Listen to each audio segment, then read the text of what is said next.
तमेव माता च पिता तमेव तमेव बंधु च सखा तमेव तमेव विद्याधरम तमेव तमेव सर्वम मम देवा देवा। नमस्कार दोस्तों, एग्जाम पॉइंट में स्वागत करते हैं। तो चलिए आज पढ़ेंगे जैसे कि बोर्ड पर दिया गया, यहाँ देखेंगे जैसे रस, छंद और अलंकार। तो आज 3 चीज़ दिए गए हैं जिसमें से एक ही पढ़ेंगे, जैसे रस है, आज पढ़ेंगे रस। तो चलिए शुरू करते हैं। सामान्य अर्थ में रस चखने की चीज़ होती है। जिस तरह अच्छे रस पान से हमारी जीभ तृप्त होती है, उसी तरह वाह के रस से हमारी आत्मा तृप्त होती है। जिसकी अनुभूति हृदय को हर्ष, मन को तन्मयता, विचार को एकांतता, शरीर को पुलकन, नेत्र को दृष्टि सुख और वचन को गदगद कर देती है, उस चमत्कारी आनंद विशेष को रस कहा जाता है। रस काव्य की आत्मा है। रस क्या है? काव्य की आत्मा है। भरत मुनि के अनुसार विभाव, अनुभाव और व्यभिचारी भाव के संयोग से रस की निष्पत्ति होती है।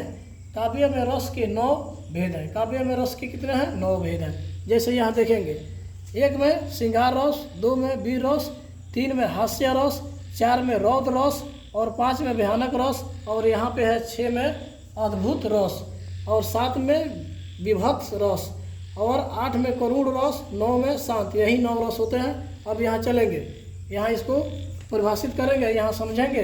श्रृंगार रस, जिसे श्रृंगार की क्या होती है? अनुभूति होती है। खंजन मंजू तिरछे नयनी निजपति कही तीनहीम सिय नयनी, यानी खंजन पक्षी के तरह उसके जो पक्षी होते हैं उसके नयन क्या होते हैं? तिरछे होते हैं, बड़ी सुंदर होते हैं, जो आकर्षित करते हैं। उसी प्रकार सियापति, निजपति माना निजपति माना अपने स्वयं के पति, कहीं कहते हैं निज ही सिय नयनी, यानी सिंह माना क्या होता है? सिंह का भी नयन क्या होता है? एक सुंदर होता है। एक पक्षी के नयन क्या होते हैं? सुंदर होते हैं। और सिंह के भी नयन क्या होता है? सुंदर होता है, जैसे मृग नयनी है। और सिंह का भी नयन और मृग के भी नयन क्या होते हैं? नयन का यानी सुंदरता का वर्णन यहाँ किया गया है। इसको श्रृंगार से यानी विशेषता श्रृंगार की दी गई है, और यही इसको श्रृंगार कहते हैं, यानी श्रृंगार की बातें हो रही है। और कहता है वीरस, यहाँ वीरता की बातें हो रही है।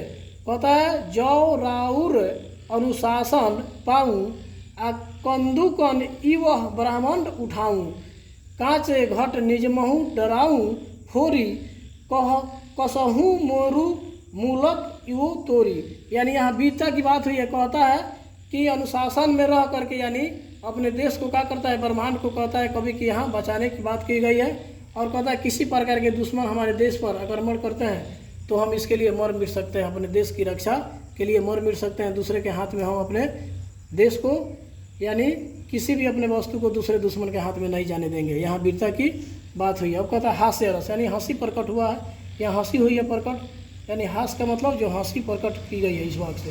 वर बौराह वरद अस्बारा ब्याल कपाल विक्षुभन सारा, यानी कहता है यहाँ शंकर भगवान जब वर बन के जाते हैं तो उनके गर्दन में यानी आभूषण यानी गहने किसके होते हैं? सांप हड्डा बिन्नी के यानी आभूषण के गहने होते हैं, सांप हड्डा बिच्छू के होते हैं। यहाँ हास्य होता है, यानी सखियाँ देख करके दूल्हा बन के जब जाते हैं भगवान शंकर तो वहाँ पे क्या होता है? हंसी उड़ाई जाती है सखी के द्वारा। अब कहता है रौद्र रस, रौद्र माना होता है भयानक, यानी शंकर भगवान के रौद्र रूप, यानी क्या होता है? जिस रूप से आदमी क्या करता है? मारने और मिटाने की शक्ति होती है, वह रौद्र रूप होता है। जैसे भगवान शंकर के रौद्र रूप थे।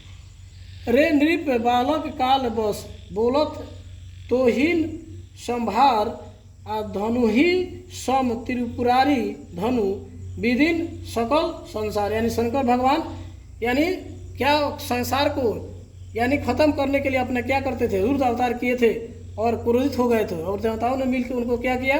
शांत किए। यही रौद्र नहीं, यानी संसार को विलीन करने वाले शंकर भगवान जो रूप धारण किए थे उसको रुद्र कहा जाता है, यानी संसार को खत्म करने का रूप इसमें बात कही गई है, यही रुद्र रूप है। और कहता है भयानक रूप रस, भयानक माने भयानक का मतलब होता है विशाल रूप, यानी खतरनाक रूप भी मान सकते हैं, इसे खतरा पैदा करने वाली जो रूप है। कहता है धाये विशाल कराल मरकट भालू काल समानते आ मनहु सपक्ष उड़ाही धूधर वृंद नाना बनाते, यानी कहता है कि जिस प्रकार लंका के दहन किए थे हनुमान जी और एक मरकट के रूप लेते हुए भी अपने यानी अपने शरीर को बड़ा किया और लंका को क्या किया, दहन किए। यही भयानक रूप है, यानी किसी चीज़ को खत्म करने, भस्म करने की शक्ति।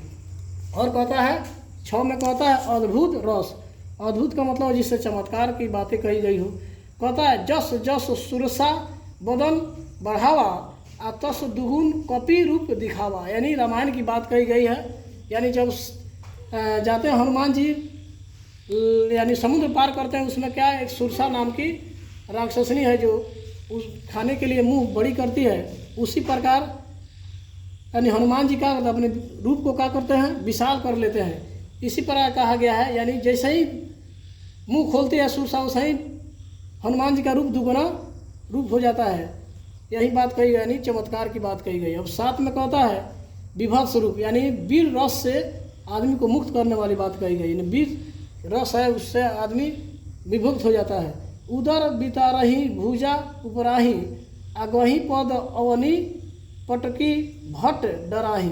यानी क्या कहता है, यानी यहाँ वीरता की बात कही, यानी भुजा चारों दिशा में जब श्री हरि का कि अपने भुजा फैला दिए। संबाहु यानी एक राक्षस जो था नर नारतक, वो बोला कि मुझे वर दो विष्णु भगवान से। तो विष्णु भगवान का कि अपने जान को चारों तरफ, अपने भुजाओं को चारों तरफ फैला दिए, जिससे क्या हो गया, विभत्स रस उजागर हुआ और वहाँ पे नर नारतक की मृत्यु हो गई। अब कहता है 8 में करुणा रस। करुणा का मतलब दया की बात कही गई। प्रिय पति वह मोरा प्राण प्यारा कहाँ है, दुख जल निधि डूबी का सहारा कहाँ है। यानी प्रिय प्रीतम से मिलने की बात कही गई है। यानी ईश्वर से मिलने के लिए प्राण क्या है, व्याकुल है। और वहीं जो ईश्वर को यहाँ पति माना गया है, यानी ईश्वर को जो पति मान लेता है वह जल निधि डूबी का, यानी जल में डूबती हुई नैया को भी जो होता है ईश्वर रूपी पति क्या करते हैं, भवसागर से पार कर देते हैं। यानी करुण यानी दया की बात कही गई है। यानी दया दिखाती है, यानी ईश्वर के प्रति भक्त और पति के प्रति पत्नी का यहाँ पर क्या हुआ है, करुण रस उजागर हुआ है। कहता है शांत रस। शांत का मतलब होता है एकदम शांत रहना, किसी प्रकार के हलचल नहीं। कहता है यही कलिकाल न साधन दूजा आ जोग यज्ञ तप तप व्रत पूजा। कहता है कि यहाँ शांत रस पड़ा गया। कहता है इस कलयुग में जब तप दान करने के अलावा कुछ नहीं है। अगर जो व्यक्ति जब तप दान करता है वह इस कलयुग में भवसागर से पार हो जाता है। और नीचे दिया गया है ध्यान दे। कहता है आधुनिक विद्वान भक्ति और वात्सल्य को भी अलग रसों के रूप में मानते हैं। तो चलिए दोस्तों, आज के लिए इतना ही। अगले वीडियो में मिलेंगे, तब तक के लिए जय हिंद जय भारत।